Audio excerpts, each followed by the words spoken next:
Welcome to Kanwaling Gate Farm. Bukas na ngayon dahil malapit na ang Pasko at ang tema, Christmas. Kaya ano pang ginagawa ninyo? Magplano na at dito isagawa ang mga araw leading to Christmas. Come on, pasyalan na natin ang Kanwaling Gate Farm.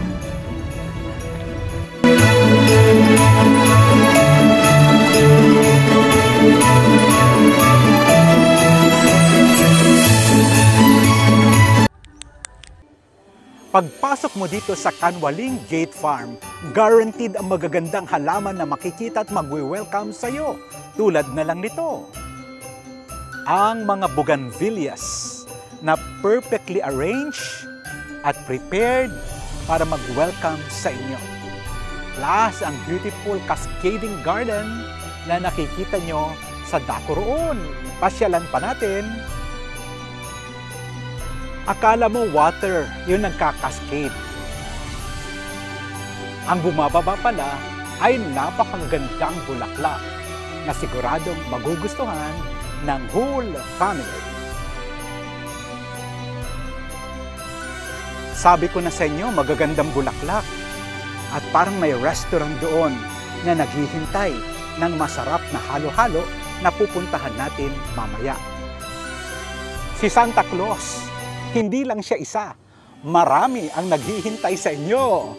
Tignan na natin, anong regalo mo sa amin? So yan na po, ang mga biking Santa Claus na napakarami. 1, 2, 3, 4, 5, 7. The 7 Santas na napakarami. Ayan. So ang sarap ng view dito. Makikita ninyo pag kayo'y nakarating. At syempre, napalamutian ang mga puno dito ng mga white leaves na talagang is a white Christmas dito po sa mountain sa Kanwaling Gate Farm.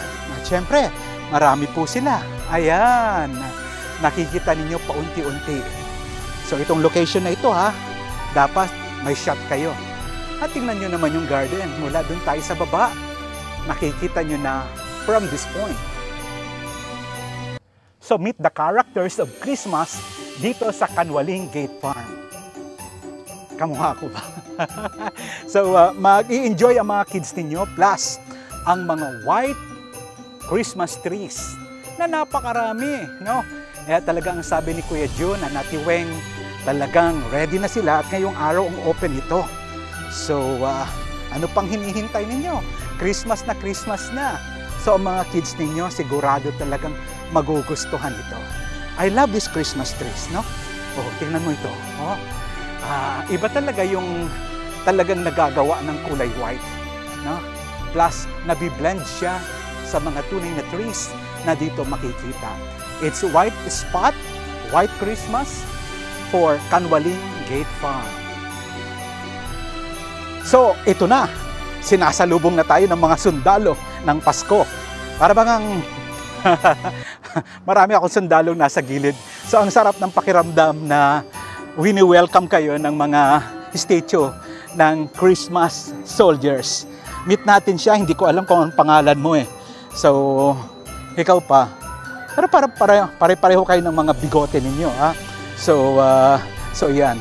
So, at maraming iba pa at nakikita natin ang Christmas na ito. So, there they are, no? So, talagang nakatayo sila to welcome us. At marami pa dito sa bahagi na ito ng Kanwaling Gate Farm. Smile. Sa Star Avenue, ang daming parol. At Christmas is not Christmas without these lanterns, without this parol. At paggabi, grabing ilaw nito, ganda. Kaya ano pang hinihintay ninyo? Isa itong spot na naghihintay sa inyo dito sa Kanwaling Gate Farm.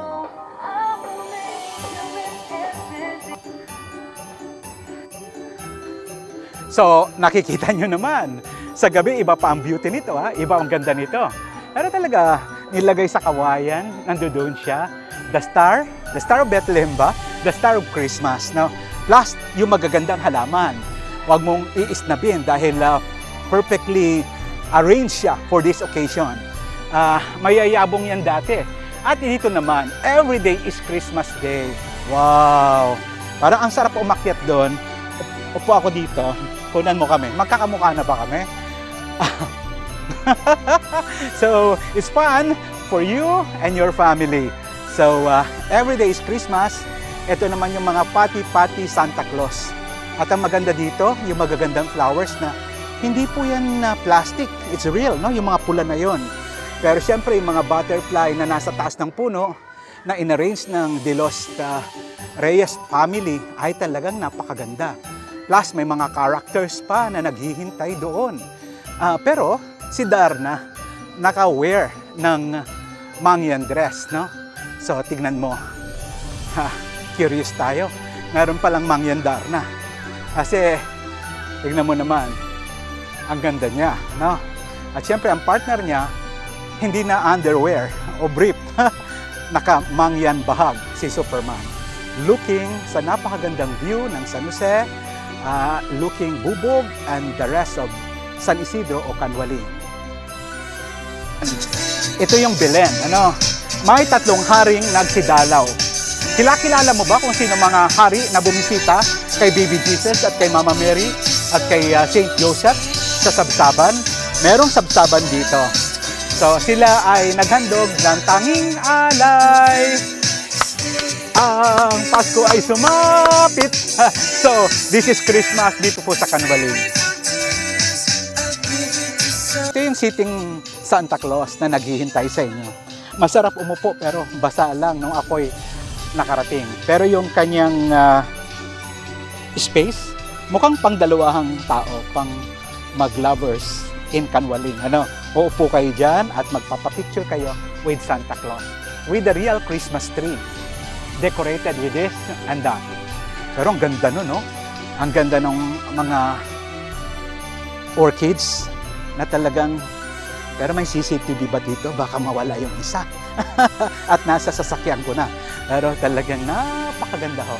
Talagang inopen na po nila ito for this day. At talagang mag-i-enjoy kayo every corner of the place. And of course, kasama na natin the man behind this beautiful Canwaling Gate Farm. Pare, Kuya Jun de los Reyes. Kuya Jun, congratulations for opening up again the beautiful spot for Christmas for San Jose.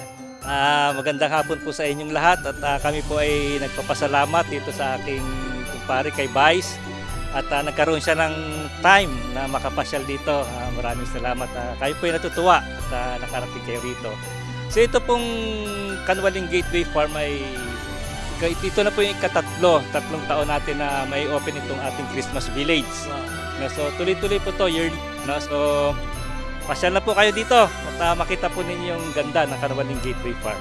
Paganda ng paganda. And I think this year, nilagyan nyo ng something white Christmas ang Canwaling Gate Farm na sabi nyo nga, Christmas Village in San Jose. Why is it so?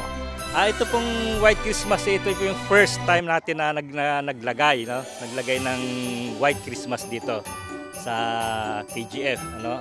Yearly po, iba-iba naman yung ating naging team dito. Ano? Bukod po dito, marami po kayo makikita yung ating transformation ng ating dating si Wonder Woman. Inano po natin ngayon siya na binigyan po natin siya, nilagyan na siya ng costume ng grupong guhit. So makikita niyo po siya doon. Naka-costume na po siya ng grupong guhit. Pati yata si Superman, parang Superman. Si Superman yan, po ay Superman yan po siya. So makikita po ninyo. Makikita ninyo. Ano. Kuya Jun, ang swerte naman ng San Jose na binigyan mo ng ganitong spot. Why are you so passionate together with your wife and family of putting up a place like this? Actually, Vice, hindi ko naman ina-expect na aabot kami sa ganito, no? Oh. Nung una-una kasi, ang talagang gusto ko lang dito, no, dahil nakita ko siya walang tanim, kanto siya. Oh. Ang gusto ko lang mangyari, no, magtanim na magtanim, Oh. no? Yung nagkahili kasi ako sa pagtatanim, ano?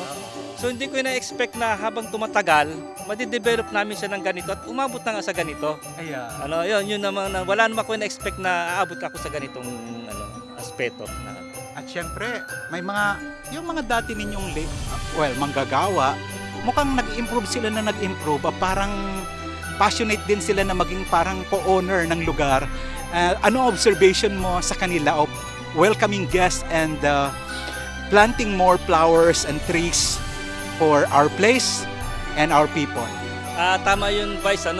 Yung mga tao namin dito, actually angels ang tawag namin sa kanila. No, sila yung mga typical na farmers, nang dating alam talaga nila magtanim ng palay, magtanim ng sibuyas. Pero nung nag-start ito, marami silang natutunan, na-upgrade na rin sila. Natuto silang magtanim magpunla ng buto from seeds to flowers, So yun, na-upgrade na sila. Ngayon, pinapabaya, halos silang talagang nagpaganda nito kasama namin. At talagang trusted sila at masisipag na mga tao. Kaya maswerte rin kami sa mga tao namin dito. At hindi naman namin magagawa ito o madidevelop ito kung hindi din dahil sa kanila. At syempre, pag may bisita ang mga taga San Jose, hindi sila mapapahiyang mag-welcome ng guest kasi may pagdadalahan sila, right? Yes, tama yan, Vice. At sila naman ay na-train na kung paano din talaga humarap sa mga guests. Ito ay sa pamagitan din ng suporta sa amin ng Department of Tourism. At balita ko, masarap ang foods dito. Pag nagdala ba ang bayan ng San Jose, ang pamilya San Joseños ng guest, aside from busog ang mata, mabubusog din ba ang tiyak? At mukhang masarap ang halo-halo nyo dito, Kuya Jun, sa KGF. Tama yun, Vice. Ito talaga yung binabalik-balikan ng mga guests natin, itong ating halo-halo o flavored halo-halo. Actually, pag sinabi mo siyang flavored halo-halo, for example, avocado, yung halo-halo na ice na yun yung avocado.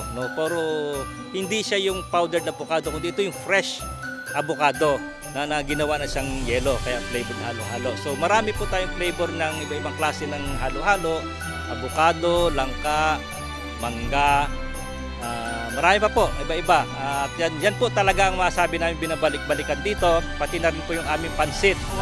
Naiiba ang lasa niya kumpara po sa ibang pansit dito sa atin. So try po ninyo at kayo na po makakapagsabi kung talagang masarap na ang aming mga siniserve dito. Anong oras bukas ang Kanwaling Gate Farm at anong oras din magsasara? 8 o'clock po na umaga, open na kami. Yung sa hapon naman po, once na nakapasok na kayo dito sa farm, kahit hanggang alas 6, basta open na kami, pwede po kayo magpagabi dito. Ang lang po dahil pag umabot kayo ng gabi dito, wala na rin pong may serve na food kasi umuwi na rin yung mga tao namin. Pero pwede po kayong magpagabi dito. At safe naman po dito, maliwanag dito. Meron na po kaming taong nag-i-stay dito. And the music plays all po. around dito po. Salamat and congratulations, Kuya Jun. And Merry Christmas to everyone. Salamat po ulit, Vice. Maligayang Pasko po sa ating lahat. Yan, mula po dito sa Kanwaling Gate Farm na nagbibigay sa inyo ng kakaibang Christmas feel. Ano pa ang hinihintay ninyo kundi puntahan nyo na ang napakagandang lugar na ito dito po sa San Isidro, San Jose, Occidental, Mindoro.